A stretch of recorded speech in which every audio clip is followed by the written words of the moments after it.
Okay, so this is Ella going upwind. So in general, you're undersheeted. So if you look how far the boom is from the corner, you can definitely get a little bit more power going upwind. And this is Daniel, you're the same. If you just have a look at how far your boom is from the corner, and then maybe compare to some of the later videos of the other group.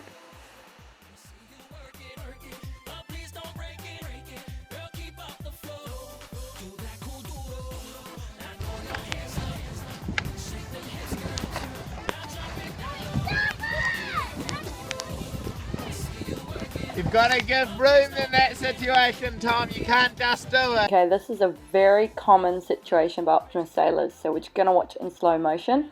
See, Tom's attacking boat now. He's attacking boat complete. So now Cam needs to start keeping clear, which of course he's got no hope of doing.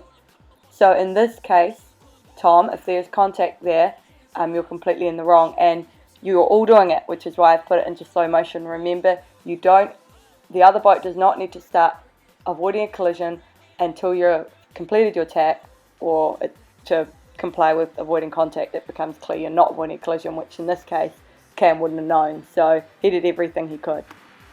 Okay, Caitlin, so over these waves you look good, but hike out, but then when you sit up too far, which makes you become disconnected with the boat. Now you'll see your boat's heel goes from a bit to windward to a bit to leeward, so if you can always keep your shoulders outside the hips, and that way your lower body always locked in with the boat, it's much easier to control the heel of the boat.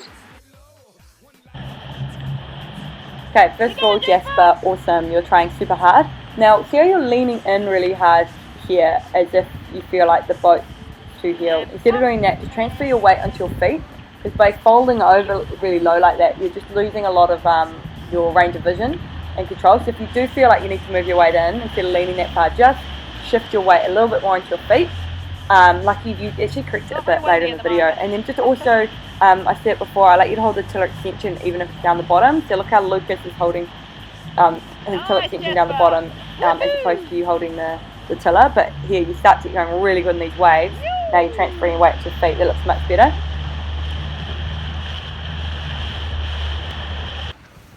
Okay, so what's good here is the constant angular heel, and then see we're talking about pushing down on the gunnel through your legs, and that's a much more subtle way to use your weight, so it's harder to see from off the boat. So we don't quite have a constant angular heel yet, Greta, and also it's not constant flow on the sail. You see the tautau's on either side dropping, so if you could potentially even move in a bit so that you can have more control through your shoulders. So watch Tom's helm. Often when you guys have disrupted flow on the sail, it's because your arm is connected to your body and you're not isolating the two movements. When you move your body, the helm's moving as well, and it's not in timing anything, so it's quite disruptive.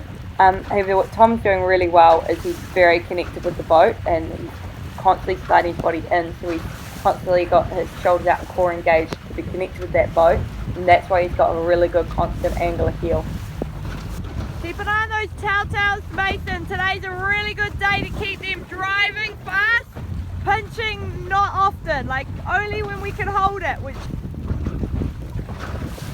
sometimes when you put your shoulders down, you accidentally push the tiller and then you start pinching.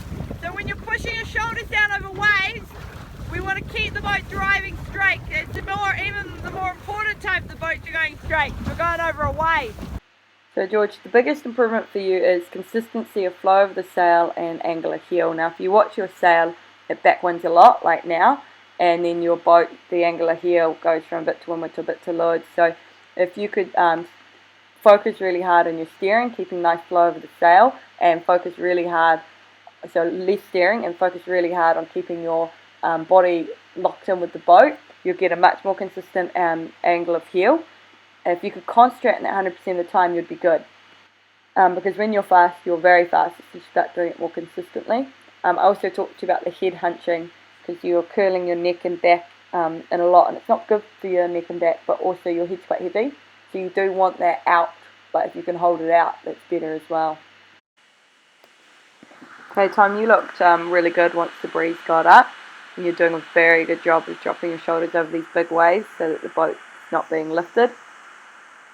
Mason, you're bit reactive here, so the boat's heeling over a bit, and then what we see is you're depowering before hiking. If you're not properly hiking now and you're starting to use your depowers, you know you're starting to feather, at times you're starting to ease, which is a fitness thing.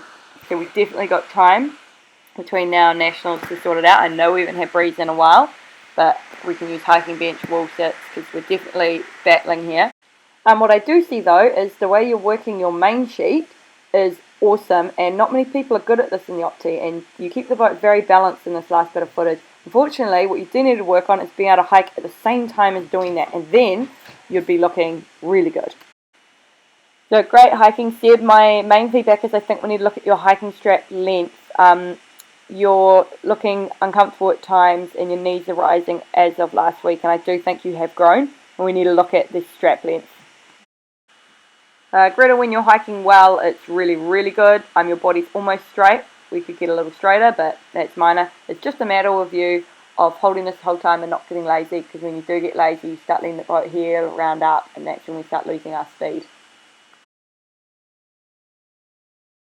Now, George, have a look at this. I think you possibly have one of the best beast modes out of anyone, like arguably the best. Your body is so straight, subject to your head being out a bit, but with you, it's just a matter now, like I know you're strong, so it's a matter of determination, like how bad do you want it, because I don't see you hold this long enough, and if you did this in racing, you would be pretty hard to beat, so it's a mental thing now.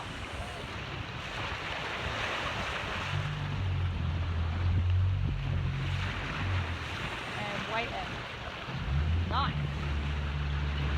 And now we should sheeting to turn the boat up. That's what we're missing there, the upturn. So sheet, turn boat up, then pump, go back down it.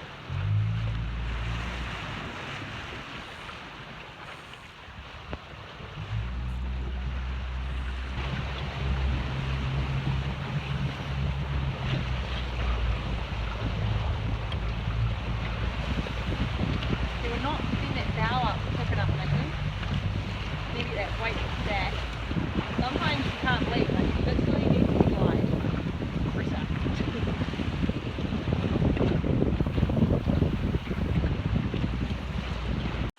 Okay, so this is an improvement on what Caleb was doing, because you're turning the boat up when you want to power up without jumping up on the rail. So when you jump up on the rail to do that, of course, when we weight tells the boat to bear away, and you're using more of the sheet and your body weight, you're still using a bit of rudder. So we definitely, I mean, this was a new concept, so you're doing good. Definitely can improve still, but this is, yeah, a good step up on what we've seen before. And you were going fast. At this point you're not, because you're sitting directly below two boats, but yeah, you were definitely steering that boat really nicely on the waves.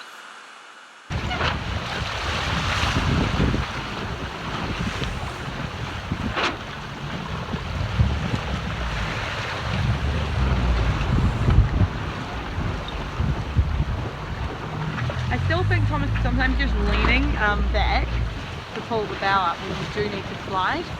Like the quicker you pop that bow up, the quicker your boat goes down that way.